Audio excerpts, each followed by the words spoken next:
கண்ணியத்துக்கும் மதிப்புக்கும் உரிய அல்லாஹ்வின் நல்லடியார்களே, அஸ்ஸலாமு அலைக்கும் வரஹ்மத்துல்லாஹி வபரகாத்துஹு. நபியவர்கள் சொல்லுகின்றார்கள், அஃதலு ஸியாமி பஅத ரமதான் ஷஹருல்லாஹில் முஹர்ரம் வ அஃதலு ஸலாத்தி பஅதல் ஃபரீதத்தி ஸலாத்துல் லைல். நபியவர்கள் சொல்லுகின்றார்கள், நோன்புலே சிறந்த நோன்பு ரமதானுடைய நோன்பு, கடமையான நோன்புக்கு பின்னால் நோன்பு நோட்பதற்கு மிக சிறந்த ஒரு காலம் என்று சொன்னால் நாம் இருக்கக்கூடிய முஹர்ரமுடைய மாதம் தான். சங்கையான மாதங்களிலே 4 மாதங்கள் இருக்கின்றது. அதிலே ஒரு மாதம் தான் முஹர்ரமுடைய மாதம். துல்காதா, துல்ஹிஜ்ஜா, முஹர்ரம், ரஜப் என்று சொல்லக்கூடிய 4 சங்கையான மாதங்களிலே நாங்கள் முஹர்ரமுடைய அந்த மாதத்தில் இருந்து கொண்டிருக்கின்றோம். இந்த மாதம் தான் ஃபர்லான நோன்புக்கு பின்னால் அதிகம் நோன்பு பிடிப்பதற்கு அல்லாஹுக்கு மிகவும் விருப்பமான காலம். அதே போன்று வஅஃதலு ஸலாத்தி பஅதல் ஃபரீதத்தி ஸலாத்துல் லைல், கடமையான தொழுகைக்கு பின்னால் அல்லாஹுக்கு மிகவும் விருப்பமான சிறப்புக்குரிய தொழுகை என்ன தொழுகை? நடுநிசியிலே இரவுலே நின்று வணங்கக்கூடிய அந்த கியாமுல் லைல் இரவு தொழுகை தான் சிறந்த தொழுகை என்று சொன்னார்கள். ஆகவே அந்த அடிப்படையிலே இந்த முஹர்ரமுடைய மாதத்திலே நபி அவர்கள் அதிகம் நோன்பு நோற்று அதற்கு வழிகாட்டியும் இருக்கின்றார்கள். அதிலும் விசேஷமாக ஆஷூராவுடைய தினம் என்று சொல்லப்படக்கூடிய முஹர்ரம் மாதத்துடைய 10வது நாள், அதற்கு ஒரு வரலாற்று பின்னணி, ஒரு நீண்ட ஒரு வரலாற்று பின்னணி இருக்கின்றது. இந்த ஈமானிய சமுதாயம் என்பது எவ்வளவு காலம் கடந்தாலும், எத்தனை நபிமார்களை தாண்டி வந்தாலும் அந்த சமுதாயம் ஒன்றோடு ஒன்று பின்னி பிணைந்திருக்கின்றது என்பதற்கு எடுத்துக்காட்டு. சென்ற மாதம் நாங்கள் ஹஜ்ஜுடைய கிரிகைகளை பார்த்தோம். அது நபி இப்ராஹிம் அலைஹிஸ்ஸலாம் அவர்களுடைய வாழ்க்கையுடன் பின்னி பிணைந்ததாக இருக்கின்றது. அதைத் தொடர்ந்து முஹர்ரமுடைய மாதம் வருகின்றது. ஆஷூராவுடைய நோன்பை நோக்கின்றோம். அது நபி மூசா அலைஹிஸ்ஸலாம் அவர்களுடைய வாழ்க்கையுடன் இணைந்ததாக இருக்கின்றது. இப்படி ஈமானிய சமுதாயம் எவ்வளவு காலம் கடந்து வந்தாலும், அந்திம காலத்திலே உலகத்திலே தோன்றினாலும், முன்னைய நபிமார்களுடைய வரலாற்றுடன் பின்னி பிணைந்திருக்கக்கூடிய சமுதாயம் தான் ஒட்டுமொத்த இந்த ஈமானிய சமுதாயம். வெவ்வேறுபட்ட நபிமார்களுடைய உம்மத்துகளாக இருந்தாலும் கொள்கையிலே அவர்கள் ஒன்றுபட்டவர்கள் என்பதற்கு மிகப்பெரிய எடுத்துக்காட்டு தான் இந்த அமல்கள்.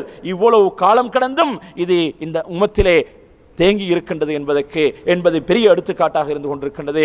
நபி அவர்கள் என்ன சொல்லுகின்றார்கள்? மதீனாவுக்கு வருகின்றார்கள். ஹிஜ்ரத் பயணத்தை மேற்கொண்டு மதீனாவுக்கு வருகின்றார்கள். யூதர்கள் ஒரு தினத்தை கண்ணியப்படுத்தி அதிலே நோன்பு நோற்று அவர்கள் அந்த தினத்தை கண்ணியப்படுத்தி கொண்டிருக்கின்றார்கள். அதுதான் முஹர்ரமுடைய 10வது நாள். மா ஹாதல் யௌமுல்லதி தஸூமூனஹு, நீங்கள் நோன்பு நோக்கக்கூடிய இந்த நாளுடைய இரகசியம் என்னன்னு கேட்கின்றார்கள். நபிக்கு தெரியாம இல்லை, யாருக்கு வழங்கக்கூடாது, நபி தெரியாம கேட்கிறாங்கண்டே, அவங்களுக்கு ஒரு பதிலடி கொடுப்பதற்காக வேண்டி, நபிக்கு தெரியும் இவங்க இப்படி தான் பதில் சொல்ல போறாங்கண்டே, அவங்களுக்கு ஒரு பதிலடி கொடுப்பதற்காகவே நபி அவங்க கேட்கிறாங்க, ஏன் இந்த நாளை நீங்க பிரத்யேகமாக கண்ணியப்படுத்துகின்றீர்கள்? அவர்கள் சொல்லுகிறார்கள், ஹாதா யௌமுன் அதீம், இது மகத்தான ஒரு நாள். யௌமுன் நஜ்ஜல்லாஹு ஃபீஹி மூஸா வ கௌமஹ், எங்களுடைய வழிகாட்டி முன்னோடி எங்களுடைய நபி மூசாவையும் அன்றைய எங்களுடைய மூதாதையர்கள், கௌமஹு என்று சொன்னால் பனூ இஸ்ரவேலர்கள், எங்களுடைய மூதாதையர்களாகிய மூசாவை நம்பி நின்ற அந்த கூட்டத்தையும் அல்லாஹு தஆலா இது போன்ற ஒரு நாளிலே தான் ஃபிரௌனுடைய பிடியிலே இருந்து பாதுகாத்து வஅக்ரக ஃபிரௌன வ கௌமஹு, ஃபிரௌனையும் அவனுடைய கூட்டத்தையும் கடலிலே அல்லாஹு தஆலா மூழ்கடித்த நாள். ஃபஸாமஹு மூஸா ஷுக்ரா, மூஸா அந்த நிகழ்வுக்கு பின்னால் அவர்கள் வாழ்ந்த காலத்திலே அந்த நாளை ஞாபகப்படுத்தி வைத்து அல்லாஹுக்கு நன்றி செலுத்துவதற்காக நோன்பு நோட்டார்கள். வனஹ்னு நஸூமுஹு, நாங்கள் மூசாவுடைய ஃபாலோவர்ஸ், அவங்களை பின்பற்றக்கூடியவங்க, அதனால் நாங்களும் நோன்பு நோட்கின்றோம் என்று மமதையோட பெருமையோட நபிக்கு விளக்கம் சொல்லுகின்றார்கள். நபி அவர்கள் என்ன சொன்னார்கள் தெரியுமா? நஹ்னு அஹக்கு பி மூஸா மின்கும், உங்களை விட மூசாவை ஃபாலோ பண்றதுல நாங்கள் தான் அதிகம் தகுதியுள்ளவர்களாக இருக்கிறோம். நீங்க உண்மையாக மூசாவை ஃபாலோ பண்ணக்கூடியவங்களாக இருந்தால் என்னை ஏற்றிருக்க வேண்டும். என்னை மறுத்து மூசாவை உங்களால் பின்பற்ற முடியாது. அந்த மூசா ஃபாலோ பண்றதுல மிக பிரதானமான விடயம் என்ன? என்னை நீங்கள் நம்ப வேண்டும். ஏன்? நீங்கள் படிக்கக்கூடிய தௌராத்திலே என்னை பற்றி, என்னுடைய வருகையை பற்றி உங்களுக்கு விளக்கம் சொல்லப்பட்டிருக்கின்றது. இந்த அளவுக்கு அந்த யூதர்கள் நபியை அறிந்திருக்கின்றார்கள். யஅரிஃபூனஹு கமா யஅரிஃபூன அப்னாஅஹும், தங்களுடைய ஆண் பிள்ளைகளை அவர்கள் எப்படி அறிந்திருப்பார்களோ அது போன்று அந்த நபியை பற்றிய முகலட்சணங்கள், நபியுடைய அங்க அடையாளங்கள் அனைத்தும் தௌராத்திலே அக்குவேறு ஆணிவேராக சொல்லப்பட்டு இருந்தும் பொறாமையின் காரணமாக அந்த யூத சமுதாயத்திலே நபி அவர்கள் வரவில்லை என்ற காரணத்தினால் மாத்திரம் நபியை அவர்கள் மறுத்தார்களே. ஆகவே நபி அவர்கள் சொன்னார்கள், நஹ்னு அஹக்கு பி மூஸா மின்கும், மூசாவை ஃபாலோ பண்றதுல, அவங்களை பின்பற்றுவதில் உங்களை விட நாங்கள் தகுதியுள்ளவர்கள். ஃபஸாமஹு வ அமர பிஸியாமிஹி, அவர்களும் அந்த நாளிலே நோன்பு நோற்று ஏனைய சமுதாயத்துக்கும் முஸ்லிம்களுக்கும் அந்த நாளிலே நோன்பு நோக்கும்படி சொல்லிவிட்டு நபி அவர்கள் நின்று விடவில்லை. என்ன சொல்லுகின்றார்கள்? சியாமு யௌமி ஆஷூரா, ஆஷூராவுடைய நாளுடைய நோன்பின் நன்மையை நான் அஹ்தஸிபு அலல்லாஹி அன் யுகஃபிர ஸனத்தல் மாதியா, அந்த நோன்புடைய நன்மையை நான் அல்லாஹ்விடத்தில் எப்படி எதிர்பார்க்கின்றேன் தெரியுமா? கடந்த ஒரு வருடத்துடைய சிறுபாவங்களுக்கு தண்ட குற்றமாக குற்ற பரிகாரமாக அமைந்து விடலாம் என்று நான் அல்லாஹ்விடத்தில் எதிர்பார்க்கின்றேன் என்று சொல்லுகின்றார்கள். ஒரு வருடத்துடைய குற்றத்துக்கு பரிகாரமாக அமைந்து விடுகின்றது. கடந்த அரஃபாவுடைய நோன்பு 2 வருடத்துடைய பாவங்களுக்கு பரிகாரமாக அமைகின்றது. ஒரு ஜும்மா அடுத்த ஜும்மாவுக்கு இடையிலே உள்ள சிறு பாவங்களுக்கு பரிகாரமாக ஒரு தொழுகை 5 வேளை தொழுகையும் இடைப்பட்ட நேரங்களில் இடம்பெறக்கூடிய பாவங்களுக்கு பரிகாரமாக அமைந்து விடுகின்றது. ஒரு உம்ரா அடுத்த உம்ரா வரைக்கும், ஒரு ரமதான் அடுத்த ரமதான் வரைக்கும். பாருங்கள் சோர்களே, அல்லாஹு தஆலாவுடைய இந்த பெரிய கொடை, அவனுடைய தயாளத்தன்மையை பாருங்கள். யாரும் இதுக்கு புத்தியை போட்டு விளக்கம் சொன்னாங்கண்டா நாங்கள் 2 வருஷத்துடைய பாவத்தை அட்வான்ஸாகவே முடிச்சிட்டோம், இனி எதுக்கு நமக்கு ஆஷூரா நோன்பு என்று விளக்கம் எடுக்கக்கூடாது. நாங்கள் பரிசுத்தப்படுத்தப்பட்டு கொண்டே இருக்கிறோம். என்ன செய்கின்றோம்? அரஃபாவுடைய நோன்பை நோட்டு அங்கே என்ன செய்யப்பட்டது? 2 வருடங்களுடைய பாவங்கள் எங்களில் இருந்து கழிந்து சென்று விட்டது. ஹஜ்ஜை முடித்தவர்கள் அதைவிட பெரிய பாக்கியத்தை அடைந்து அன்று பிறந்த பாலகனை போன்று இருக்கின்றார்கள். நமக்கு எதற்கு நோன்பு என்று கேட்கக்கூடாது? இல்லை சகோதரர்களே, அந்த பாவம் இல்லை என்று சொன்னால் என்னவாகும்? நன்மை அதிகரிக்குமே. பாவமே மொத்தமாக இல்லாமல் போய்விட்டது என்று ஒரு வாதத்துக்கு வச்சு கொண்டோன்னு சொன்னாலும் அதனால் அதற்கு பதிலாக அதற்கு நிகரான அளவு நன்மை அல்லாஹு தஆலா போட்டு விடுவானே. இப்படியாக இந்த மூமினுடைய வாழ்க்கை எப்பொழுதும் இந்த இபாதத்துகளின் மூலமாக நற்கிரிகைகளின் மூலமாக பரிசுத்தப்படுத்தப்பட்டு கொண்டே இருக்கின்றது. ஆகவே வரக்கூடிய வியாழக்கிழமை இந்த அதாவது முஹர்ரமுடைய மாதம் 10வது நாளுக்கு நேர்படுவதன் காரணமாக அந்த தினத்திலே நோன்பு நோற்றால் இந்த நன்மையை அடைந்து கொள்ளலாம். அதோடு சேர்த்து நபி அவர்கள் அவர்களுடைய அந்திம காலத்திலே சொல்லுகின்றார்கள், கடைசி வருடம் நபி அவர்கள் மரணிக்கக்கூடிய அந்த வருடத்திலே சொல்லுகின்றார்கள், ல இம் பகீது இலா காபிலின் ல அஸூமன்ன தாஸி, நான் அடுத்த வருடமும் உயிர் வாழும் பாக்கியத்தை பெற்றால் 9வது நாளும் சேர்த்து நான் நோன்பு நோட்பேன் என்று சொல்லுகின்றார்கள். ஏனென்று சொன்னால் நபி அவர்கள் மதீனாவுக்கு வந்த நேரத்திலே மக்காவிலே நபி அவர்கள் இருந்த சூழல் முழுக்க ஷிர்க்குடைய சூழல். அவர்களிடத்திலே வேதமோ முன்னைய நபிமார்களுடைய வாழ்க்கைகளை பற்றிய விளக்கமோ எதுவுமே இல்லை. சிலை வணங்கிகளுக்கு மத்தியில் தான் நபி அவர்கள் பிரச்சாரத்தை மேற்கொண்டார்கள்.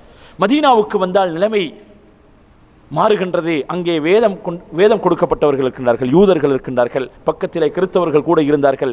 ஆகவே நபி அவர்கள் அந்த வேதங்கள் அடிப்படை வேதம் அவர்களிடத்தில் இருந்ததனால அந்த வேதக்காரர்கள் யூதர்களுடைய விடயங்களை நபி அவர்கள் மதித்தார்கள். ஏன்?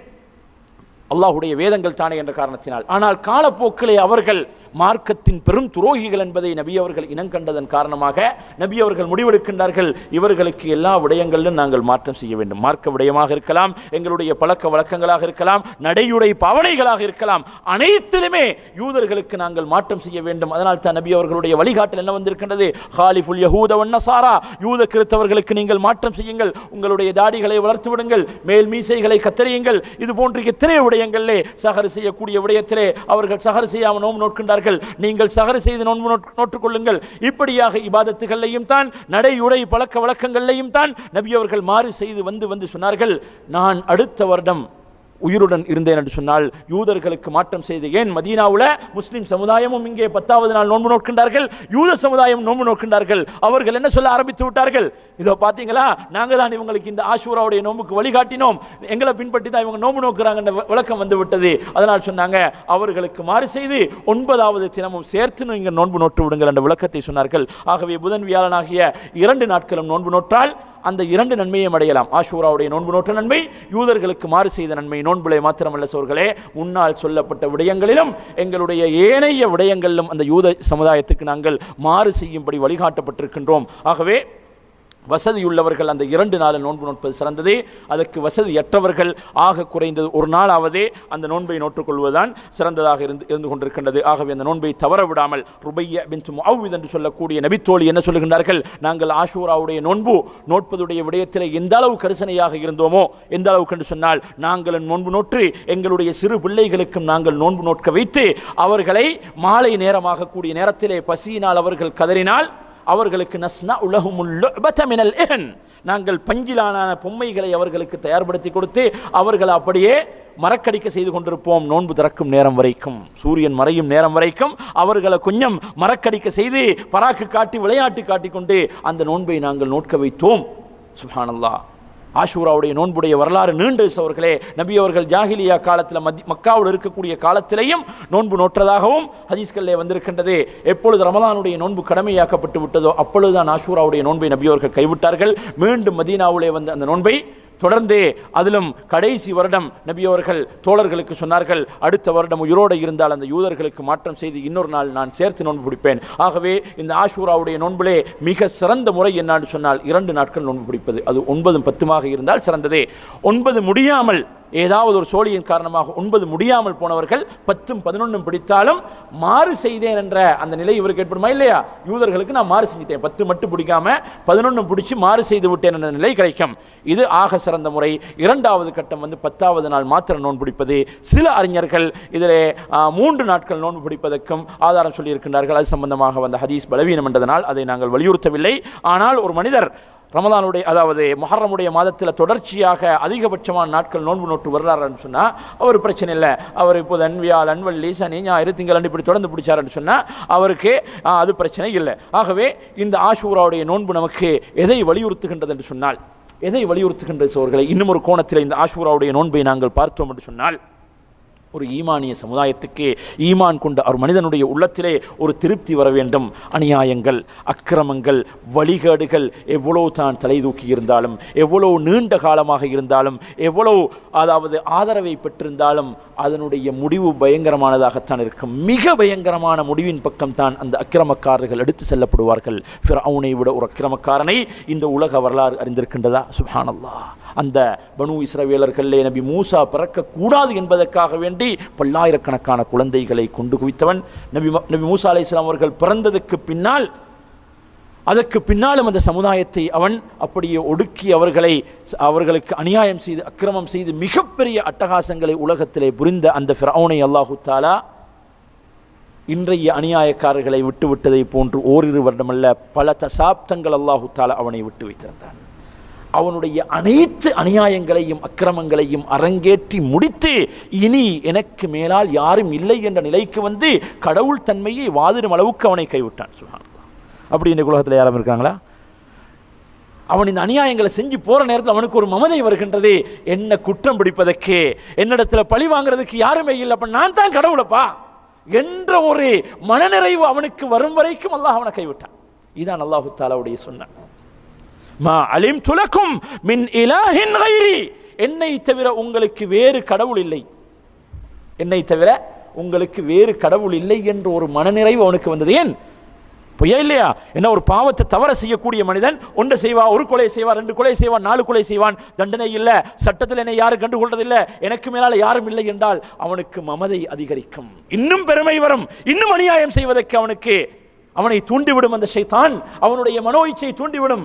இந்த நிலைக்கு வந்தது மாத்திரமல்ல, நான் தான் கடவுள், என்னை மீறி யாருமே இல்லை, என்னிடத்திலே பழி வாங்குவதற்கு யாருமே இல்லை, என்னை தண்டிப்பதற்கு எந்த சக்தியும் இல்லை என்ற மனநிறைவு அவனுக்கு வந்த நேரத்திலே அல்லாஹு தஆலா பிடித்தான். எப்படி பிடித்தான்? சாதாரணபடியாக பிடிக்கவில்லை, மிகவும் பயங்கரமானபடியாக பிடித்தான்.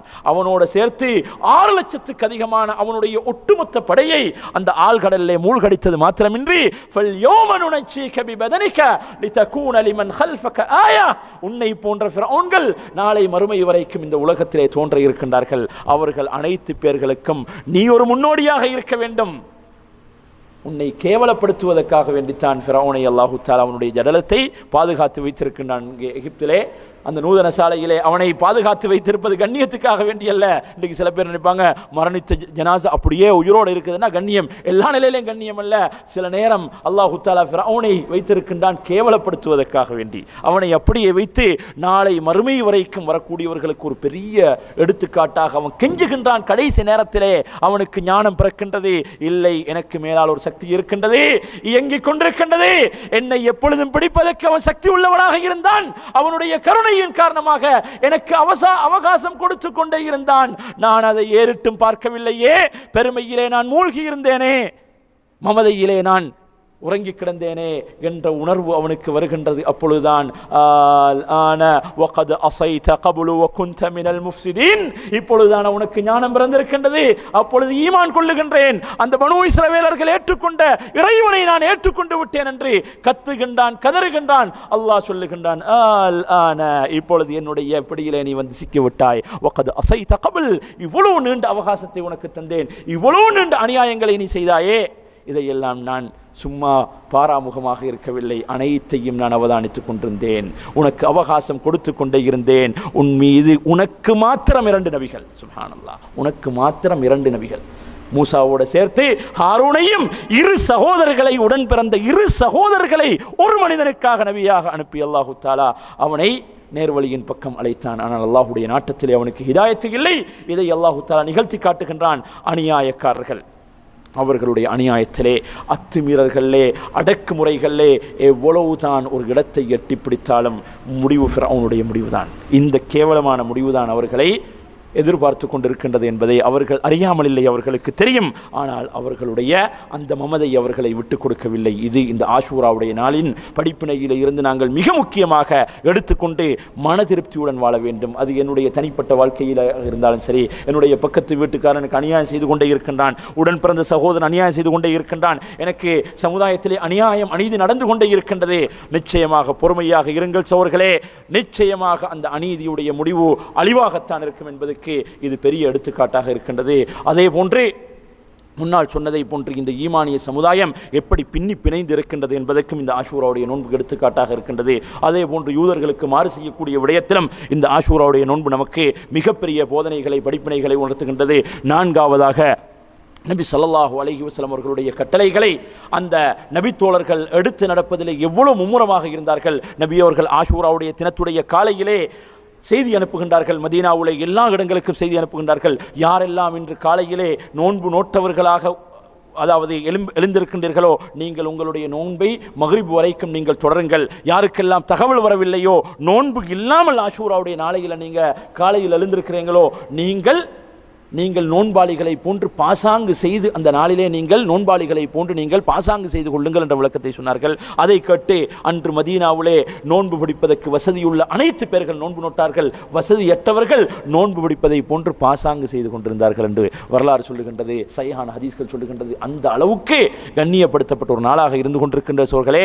ஏன் அந்த நபி மூசா அலைஹிஸ்ஸலாம் அவர்கள் பாதுகாக்கப்பட்ட அந்த கொடுங்கோலனுடைய பிடியில இருந்து பாதுகாக்கப்பட்டு பனூ இஸ்ரவேலர்களுக்கு மிகப்பெரிய விமோசனத்தை அல்லாஹ் அளித்து அவனுடைய வல்லமையை ஊர்ஜிதப்படுத்திய ஒரு கண்ணியமான நாள் இது. அல்லாஹுடைய நாட்களில் ஒரு நாளாக இருந்து கொண்டிருக்கின்றது. ஆகவே அந்த நாளை கண்ணியப்படுத்தி நாங்களும் நோன்பு நோற்று எங்களுடைய சிறார்களையும் எங்களுடைய குடும்பத்திலே உள்ள அனைத்து பேர்களுக்கும் இந்த நோன்பை நாங்கள் ஞாபகப்படுத்தி நாங்கள் அந்த சிறந்த ஒரு வருட பாவங்களுக்கான தண்டகுட்டத்தை, பரிகாரத்தை பெற்றுக்கொள்வதற்கு அதை ஒரு வழியாக அமைத்துக் கொள்ள வேண்டும். அல்ஹம்துலில்லாஹி ரப்பில் ஆலமீன். அஸ்ஸலாமு அலைக்கும் வரஹ்மத்துல்லாஹி வபரகாத்துஹு.